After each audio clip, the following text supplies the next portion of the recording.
Hi friends, இன்றைக்கி என்ன ஒரு வீடியோ பார்க்க போகிறோன்னா, நம் நண்பர் பார்த்தீங்கன்னா மிகவும் புதுவிதமான முறையில் வலைய போட்டிருக்காரு. இது வலை பார்த்தீங்கன்னா ரவுண்டாக இருக்குது. ஆனால் பார்த்தீங்கன்னா ஒரு நீட்டமா இருக்குது.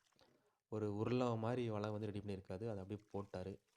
ஓகேங்களா? இப்போ அவர் போட்டிருக்கிறப்போ மீன் மாட்டுதுன்னு அப்படியே பொறுமையாக பார்த்துட்ருக்காரு. வலை ரொம்ப லாங்காக இருக்கனால மெதுவாக இழுத்துட்ருக்காரு. அதில் பார்த்தீங்கன்னா சின்ன சின்ன மீன்கள் தான் மாட்டியிருக்கு. பெரிய சைஸில் மீன் எதுவும் மாட்டலை. ஓகேங்களா? ஸோ இருந்தாலும் பார்த்தீங்கன்னா வலையை ஃபுல்லாக மேலே இழுக்கலை. ஸோ இப்போ அவர் மெதுவாக வலையை மேலே இழுத்துட்ருக்காரு.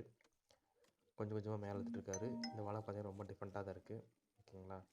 அப்படியே பொறுமையாக மேலே இழுத்துட்ருக்காரு. இதில் பார்த்தீங்கன்னா மீனெல்லாம் பார்த்தீங்கன்னா அடியில் போயிடும் போல். அந்த மாதிரி செட்டப் தான் இந்த வலை வித்தியாசமாக இருக்குது. அப்படியே மெதுவாக வலையில் மேலே மீனெல்லாம் அப்படியே வலைக்குள்ளேயே தள்ளிகிட்ருக்காரு. அந்த வளையத்துக்குள்ளேயே தள்ளிகிட்ருக்காரு. ரவுண்ட் டைம் வச்சு இந்த வலையை செஞ்சுருக்காரு. ஒரு புதுவிதமான